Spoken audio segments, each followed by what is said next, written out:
Olá, bem-vindos a mais uma conversa com a especialista. Estamos hoje aqui com a Cristine Pluger, que é fisioterapeuta pélvica. A Cristine, ela é fisioterapeuta do grupo de ginecologia da fisioterapia ginecológica da Unifesp, no setor de neurodisfunções pélvicas. Tem formação, mestrado, doutorado, tudo pela Unifesp.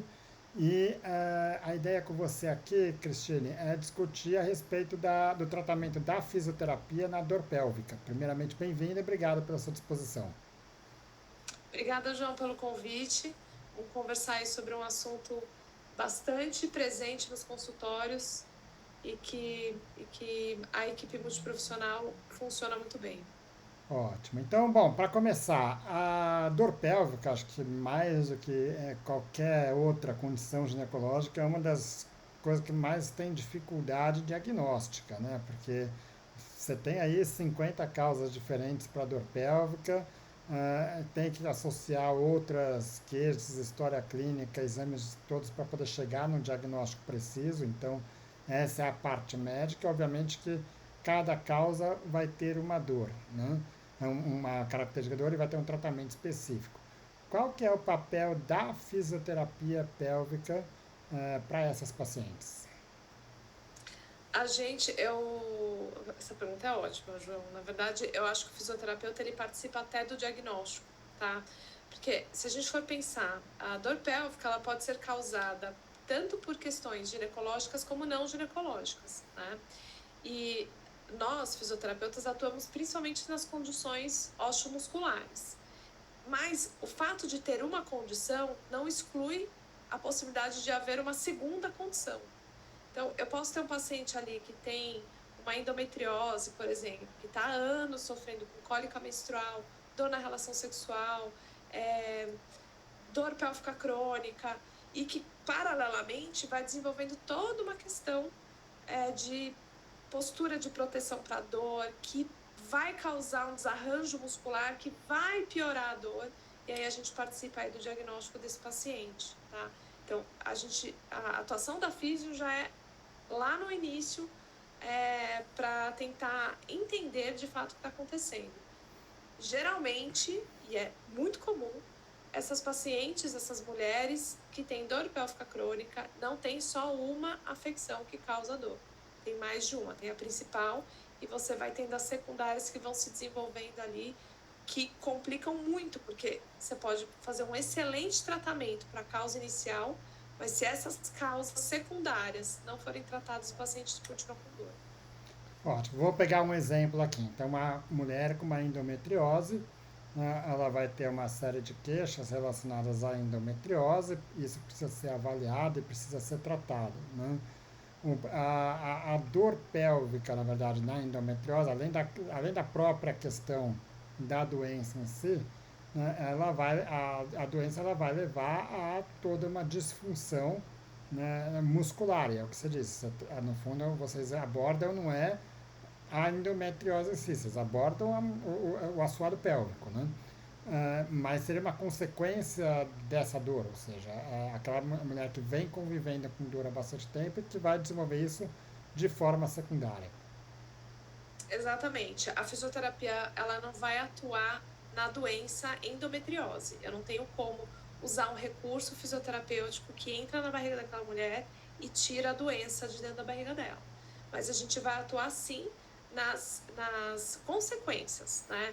Então, se a gente imaginar que aqui no Brasil a média de início dos sintomas da endometriose até um real diagnóstico da doença leva entre 5 a 7 anos, essa mulher passa de 5 há 7 anos com dor todo mês quando menstrua, dor nas relações sexuais e dor pélvica que não necessariamente está relacionada à menstruação. Ela pode surgir do nada durante toda a fase do ciclo menstrual dela. Como é que é essa mulher? Como é que o corpo dessa mulher tá depois de 7 anos tendo tanta exposição à dor, né? Então, não é só assoalho pélvico. A gente vai ter alteração no glúteo, no piriforme, no quadrado lombar, no transverso abdominal, nos adutores. Então, todos os estabilizadores da pelve acabam adoecendo junto, né? Então, síndrome do piriforme, aí a paciente começa a evoluir com ciatalgia, vai no ortopedista, que acha que está com uma hernia de disco, E aí faz exame de imagem da coluna, não tem nada, faz ressonância, não acha nada osteomuscular.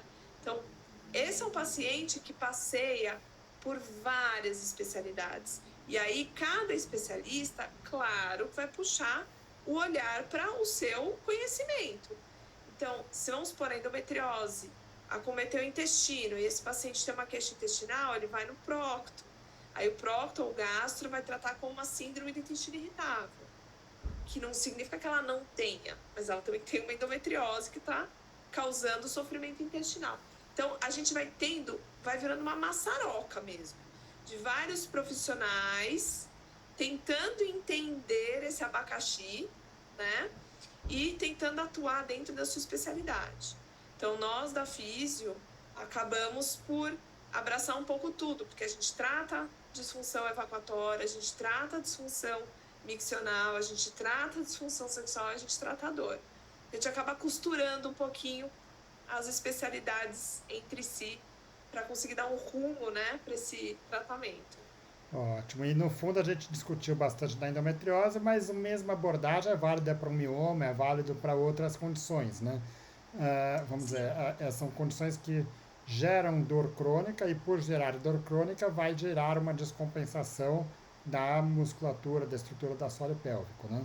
É muito sim. diferente a avaliação que você faz numa paciente com dor pélvica, mas que tem um mioma, ou daquela que tenha uma endometriose, ou daquela que tenha, vamos dizer, qualquer outra condição ginecológica?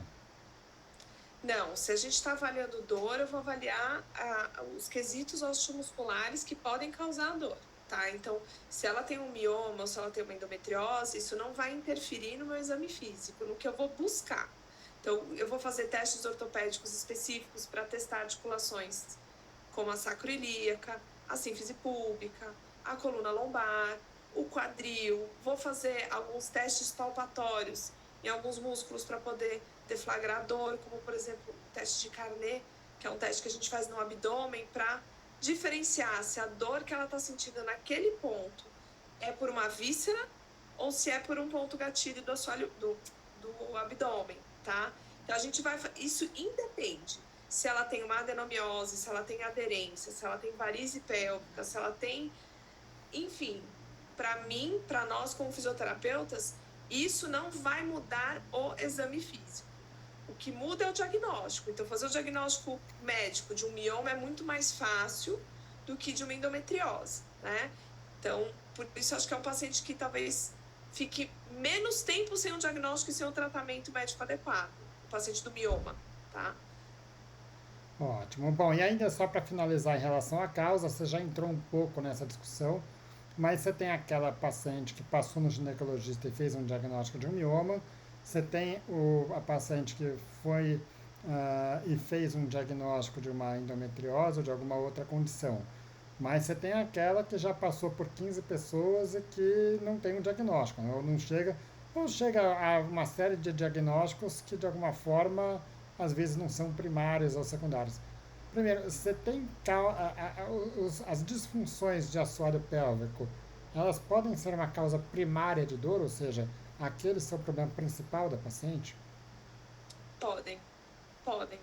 E geralmente o músculo ou a síndrome da dor miofascial pélvica, ela é subdiagnosticada e ela é subestimada, tanto pela equipe da saúde quanto pelo paciente. Ele tem dificuldade de acreditar que o músculo pode trazer tanto prejuízo para ele. Só que se a gente for pensar na importância do músculo, se você paralisar os músculos do seu corpo, você morre, né? Então, assim, os músculos em si, eles têm uma importância absurda e enorme e podem trazer malefícios quando eles estão adoecidos, né? Sim, a gente tem situações onde a síndrome da dor miofascial é primária e geralmente ela vem após um trauma ou uma exposição repetitiva daquele músculo para ele ter se desenvolvido ou adotado aquela disfunção. Então, por exemplo, tive um paciente aqui no consultório, que era uma paciente que tinha feito uma viagem para a Holanda e ela voltou com dor.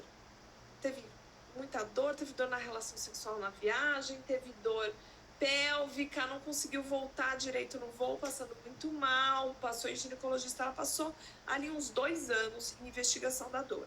E veio parar no meu consultório porque ela estava fazendo pilates na tentativa de aliviar a dor e não aliviava. E o fisioterapeuta que estava aplicando pilates, falou, olha, passa na Cris, só pra gente dar uma olhada. E no final ela tinha uma contratura tão importante naquele assoalho, e quando eu fui puxar a história dela, nessa viagem para a Holanda, ela pedalava muitos quilômetros por dia. E ela não fez nenhuma preparação, ela não tinha nenhum protetor do selim, do assento da bicicleta adequado. Nada. Ela achou que ela nasceu para pedalar e descobriu isso na viagem e saiu pedalando muitos quilômetros. Ela provavelmente teve uma compressão pudenda lá e aí foi evoluindo com uma questão muscular bem importante, com bastante prejuízo da qualidade de vida dela, tá? Então, esse para mim foi um exemplo clássico de uma mulher que fez ressonância para descartar endometriose, fez ultrassom para descartar outras causas, chegou a fazer cistoscopia porque ela começou a desenvolver distúrbios miccionais com dor, tá? Para ver se era uma síndrome da bexiga dolorosa, e não era. Era o assoalho pélvico que não permitiu o esvaziamento. Então, olha o tamanho do problema por causa de uma disfunção muscular, né? Ótimo. Bom, disfunção muscular como essa, a gente vai ver no ombro, a gente vai ver no joelho, a gente vai ver no tornozelo, só que isso é muito mais. As pessoas entendem muito mais onde ir, como chegar lá, né? Dor, a gente fala aqui como se fosse uma coisa fácil de entender o que é uma dor pélvica, né? Mas ali você tem glúteo, ali você tem toda a musculatura lombar. Quando que você vai falar, olha, essa é uma paciente para avaliar o assoalho pélvico? Como que é a queixa dessa paciente? Então, as queixas típicas de um paciente com síndrome da dor miofascial pélvica, pensando no assoalho pélvico, são pacientes que vão se queixar de dor na relação sexual, de dificuldade de iniciar a micção. Então, senta para fazer xixi, tem que dar aquela relaxada, se concentrar, às vezes fazer força. Então, uma hesitação para começar a fazer xixi. Um jato fraco, um fluxo, às vezes, intercortado. Ele para no meio e depois retoma. Dificuldade para evacuar, dificuldade para relaxar, para evacuar. Sensação de que sobram fezes no intestino. Então, essa mesma sensação na bexiga, né? Que não esvaziou totalmente, também está presente. Infecção de urina de repetição, tá? No ânus também pode ter um pouco a sensação de corpo estranho, quando tem contratura ali no bulbo retal. Então, são queixas relacionadas à função do assoalho pélvico mesmo, né? Então, principalmente esvaziamento, né? Tanto de bexiga quanto de reto, e da parte sexual. Esse é o paciente que se fala, não, precisa olhar esse assoalho pélvico. Tá. E aí, como é que é essa avaliação? Então, quando a gente faz o exame físico dessa paciente, ele é semelhante ao exame ginecológico. E aí, quando a gente quer palpar os músculos, pensando que os músculos, eles vão lá da sínfise púbica até o cóccix, se estendem para os isquios, dão a volta no reto, a gente tem uma malha muscular ali. Eu vou, durante o toque vaginal, palpar toda a parede vaginal, como se fosse a face de um relógio. Então, imagina um relógio, 12 horas, 6 horas, 3 horas, 6 horas. E eu vou palpar ali de 2 até 10 horas, que é onde eu tenho a maior parte dos grupos musculares que compõem o assoalho pélvico. Como se eu fosse procurar um pontinho gatilho num trapézio, tá? No ombro. Eu vou palpar dentro da vagina e vou procurar esse pontinho gatilho na musculatura. Quando eu encontro, geralmente o paciente já refere a dor. Fala, essa dor que eu sinto, essa, você achou. E aí, a paciente tem a sensação, às vezes, que é lá no fundo da vagina, mas não é.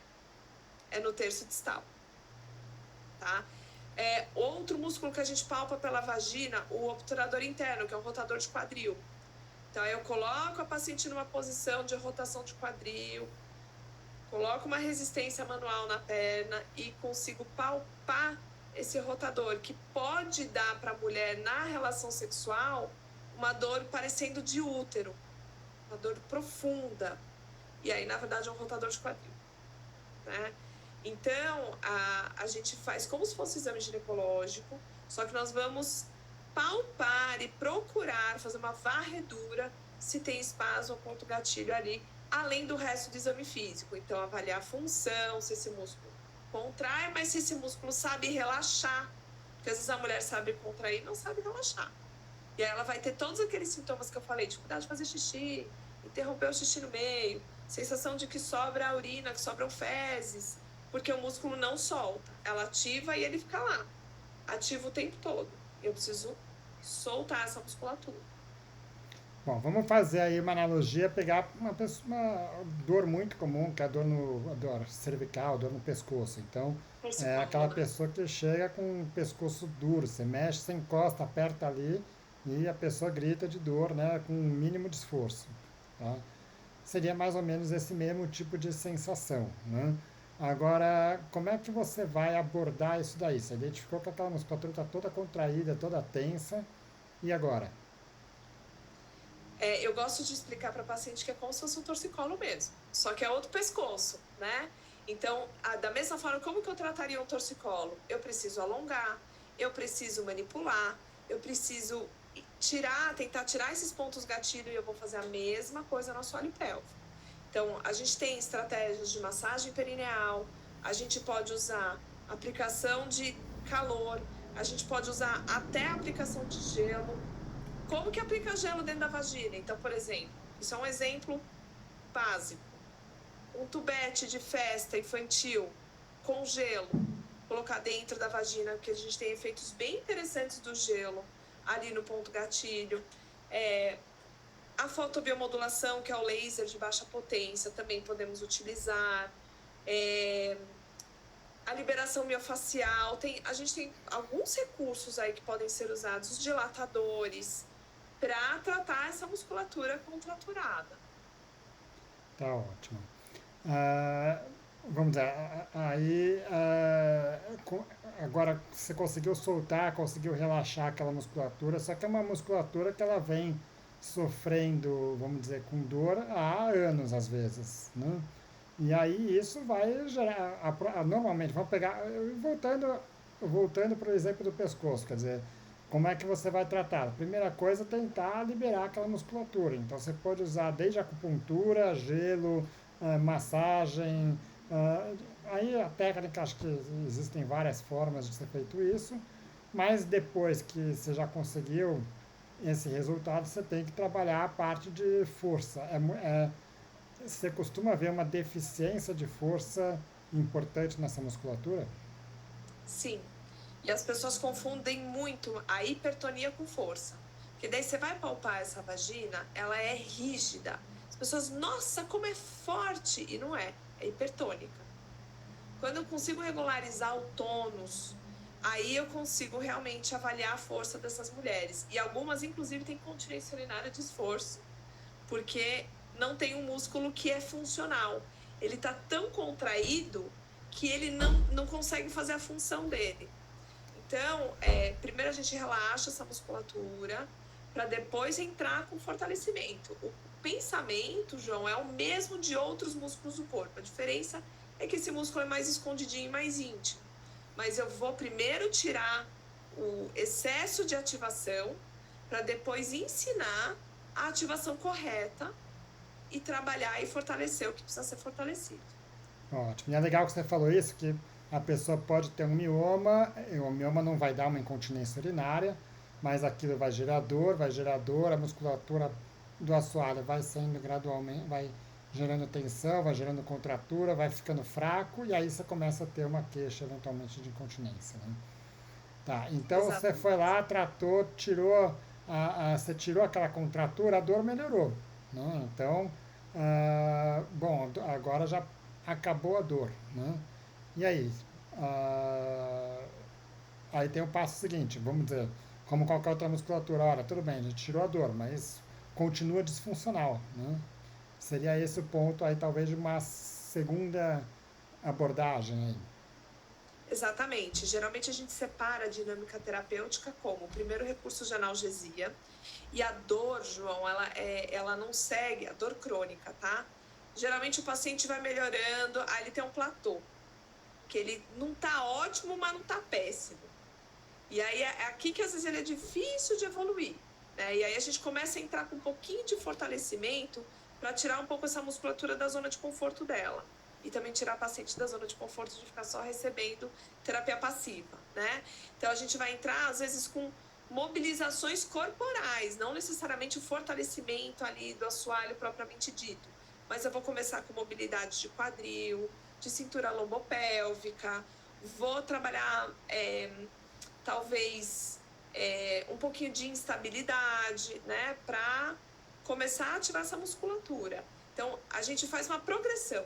Eu começo geralmente só com recurso de analgesia e terapia manual e vou evoluindo para o treino até eu chegar no objetivo final, que é fortalecimento dos estabilizadores, né, que entra assoalho, glúteo, abdômen, coluna lombar, até o ponto que ela tá bem, olha, agora você vai seguir com isso aí, com academia, com pilates, com, enfim, o que for da preferência daquele paciente, né?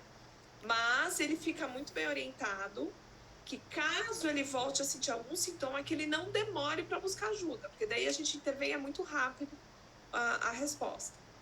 Ótimo. Mas como é que você vai fortalecer o assoalho pélvico? Aí eu posso, depois que a paciente está sem dor, Isso.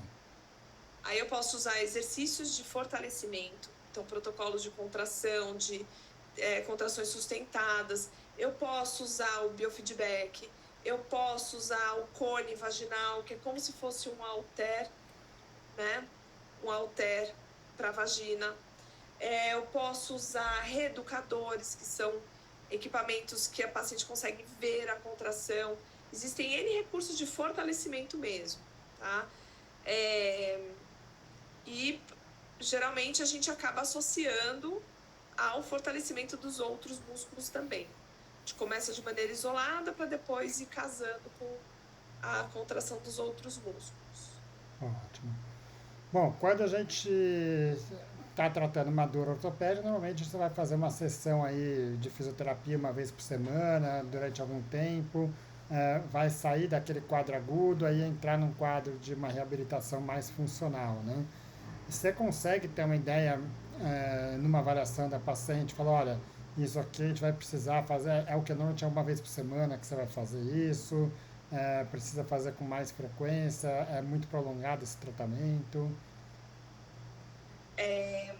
Dor é sempre uma coisa mais difícil da gente conseguir quantificar o quão rápido o paciente vai responder, principalmente dor crônica, né? Existem outras questões que entram ali na dinâmica da dor pélvica crônica, que os hábitos dessa paciente, que ela altera totalmente eles em função da dor. Acaba com o tempo existindo uma relação de codependência com o sintoma.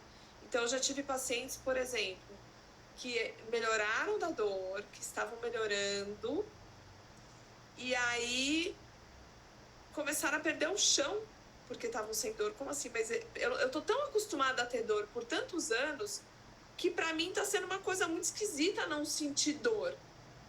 E não consegue lidar muito bem com isso. Então, a equipe multiprofissional, o papel do psicólogo junto é essencial. Eu acho que se em uma das áreas da fisioterapia pélvica, aliás, duas áreas que é quase inegociável o papel da psicoterapia, é em disfunção sexual feminina e dor. Porque a vida da pessoa gira em torno desse sintoma e de repente você está tirando o centro de onde tudo gira, tudo funciona na vida dela, né? Então existe uma relação ali de uma dependência que não é nítida, né? Então eu tive uma paciente, por exemplo, que falou, olha, eu vou parar a físio porque eu tô ficando sem dor e o meu parceiro tem disfunção de erétil e eu tô ficando bem e eu tenho medo de trair o meu marido, porque o meu desejo voltou e agora eu tô com outro problema em casa. Então eu prefiro parar, deixa um pouquinho de dor. Eu falei, mas a dor vai piorar, né? Então, assim, se eu parar agora, você provavelmente vai andar para trás, a não ser que você mantenha algumas coisas. Eu prefiro, porque eu preciso manter meu casamento. Então, olha que loucura a gente pensar nisso, né? Agora, vamos imaginar no paciente que, do ponto de vista psicológico, está bem acompanhado, que segue todas as orientações que a gente pede para fazer em casa. Então, assim, geralmente o paciente que com 3 meses, mais ou menos, ele já vai começar a receber liberação e alta. Tem paciente que melhora antes, tem paciente que precisa de mais tempo, tá? Até pela memória da dor e o corpo voltar ao padrão anterior com muita facilidade. A frequência de sessões semanais vai depender da intensidade da dor, tá? Geralmente eu peço para de início vir 2 vezes na semana. Depois a gente passa para 1 vez na semana, depois quinzenal, e aí eu vejo aquele paciente dali 1 e 3 meses. Porque daí ele está todo instrumentalizado para usar recursos próprios para fazer o automanejo da dor. Ótimo. Né? Bom, e aí acho que é fundamental, mais uma vez, lembrar que, quer dizer, resolveu a dor, não resolveu o problema, né? Você talvez resolveu a queixa principal, mas aí tem todo um trabalho de reabilitação por trás também. É isso mesmo. Ótimo. Legal, Cristine. Acho que deu para entender bem a abordagem da fisioterapia, o papel da fisioterapia nessa prática dentro de uma equipe multidisciplinar aí, né? Queria te agradecer mais uma vez a disponibilidade e contar com você aqui em outras discussões. Eu que agradeço o convite e estou à disposição. Boa noite. Boa noite, obrigada.